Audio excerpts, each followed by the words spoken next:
Hello everyone. Day 4 मध्ये आपण shapes शिकलो आहे.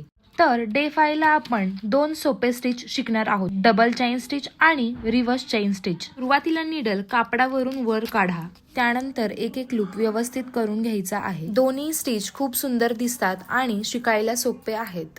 बेसिक चेन स्टिच झाल्यानंतर डबल करण्यासाठी त्याच जागेवर पुन्हा एकदा तसाच लूप बनवा, म्हणजेच एका जागी दोन लूप तयार होतील. असंच एकामागून एक करत गेलं की जाड सुंदर रेषा तयार होतात. Reverse chain stitch. नीडल वर काढा.